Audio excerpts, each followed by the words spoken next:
আসসালামু আলাইকুম।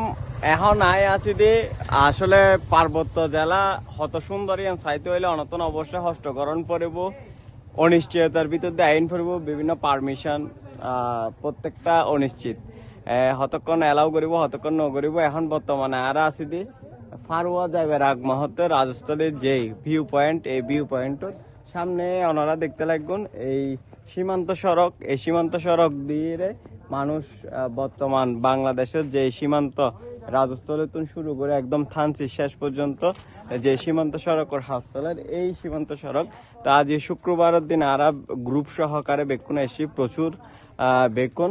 তো এটা আজ আরালাই মিথুন দাস সহ আরা যারা রেগুলার বাইকার আছে আরা বেকুন আছি, কিছু ঢাকার ফ্রেন্ড তারা এসছি বেকুন এসছি। আর বন্ধু তহিদ আইসি বললো বহুত হইজে করি ট্যুর তাই পেলাই। হ্যাঁ বললো তো এখন কি করিবে আর আসলে ট্যুর যারা করি তো আর মাগাইলদের বেকুন মানে বিভিন্ন রকমের প্রতিকূলতা অফিস ছুটি লই আইন বেশি কষ্ট সনারা সন আরা দাহার সামনে যে নীল দিগন্ত দেখতে লাগবেন। এই যে ভাইয়া কি ভাইয়া খুশি লান না এখন বেশি খুশি ভাই, বেশি খুশি লার ভাই। হ্যাঁ বেশি খুশি লার ইনা লাদাখর থেকে আর লাদাখ যাম বুঝছেন ইয়া বদা এখন হতায় রে কুটিটিয়ার ভিউ যারা নয় এই তারা তুমি কেলার ভাই ইদার যতক্ষণ এস পড়ত আইনে পারবো হ্যাঁ ভিউ কানের মজা লাগে ভাই, এতক্ষণ ভিউর চুরি করে বইতা। আচ্ছা ভাই দেখতে লাগবেন ওনারা আর বড় বড় তিন ভাই বদা এখন হতা হন এই হতা এক হতায় আনসার ইয়েস অর নো। এই বিয়ে গার্লফ্রেন্ড তুন সুন্দর নাকি এই বেবি সুন্দর? গার্লফ্রেন্ডের দাম আছে না ভাই,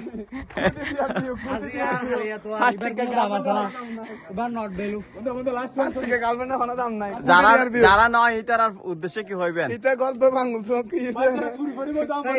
আচ্ছা বদা আর তো নাস্তা হষ্টই না নয় হয়? অবশ্যই হষ্ট হইব, হষ্ট করলে তো মিষ্টি সেরকম না। এই অসাধারণ ভিউর আসলে প্রত্যেক জনের প্রতিক্রিয়া অনারা কেতন হারা প্রতিক্রিয়া ন হইবেন, কিন্তু অনারা তো অবশ্যই আইন ফরিব সন ফরিব না চাইলে নইব। এই যত চাইবেন তত হষ্ট সহ্যকরণ ফরিব। এই যে এক একজনের লুকস এক একজনের ভিউ ইন যদি অনারা চাইতেছন, এই যে ভাইয়া এই যে ভাইয়া ডাহাত নাইছি বেশি ভালো লাগার। ভাইয়া সবকিছু শেষে আপনার অনুভূতিটা কেমন? ভাইয়া অনুভূতি হচ্ছে আলহামদুলিল্লাহ, যেহেতু এখানে আসা নিয়ে কিছু কনফিউশন ছিল তো সবকিছুর পরেও আসতে পারছি, যে কষ্ট করে আসছি কষ্টটা কাজে লাগছে। কিছু না মনে না করলে হেলমেটটা একটু খুলেন, সবাই আপনাকে দেখুক।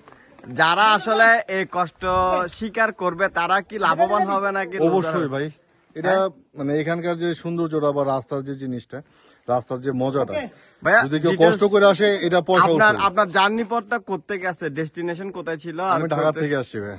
ঢাকা থেকে? ভাইয়া আমি তো চিটাগাং লোকালে। ভাইয়া মোহাম্মদপুর ঢাকা থেকে আসছে, আমরা কারণে অকারণে চেকপোস্ট সবাই সেম হয়ে গেছি। তো ভাইয়া কেমন লাগতেছে? আমরা সবাই আসলাম আলহামদুলিল্লাহ ভাইয়া। মানে বাইকিং এর মজা এটাই যে চিনি না যাই না কিন্তু কথা বলতে বলতে অনেক আপন হয়ে যায়। আমরা আসলে একসাথে পারমিশন নিছি আবার একই সাথে ছাড়ছি।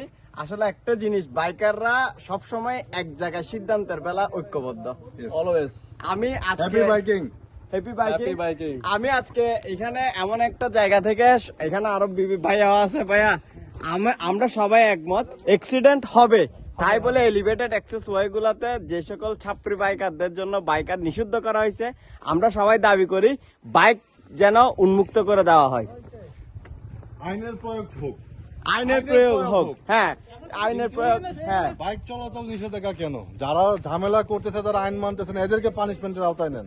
আইন যেহেতু আছে আইনটারে অ্যাক্টিভ করেন, আইনের প্রয়োগটা দেন, কিন্তু বাইকারদের জন্য যেন হয়রানিমূলক না হয় কোনো কিছু। আমরা ঘুরতে চাই, আমরা দেখতে চাই। বাইকের সমস্যা, সব বাইকের সমস্যা।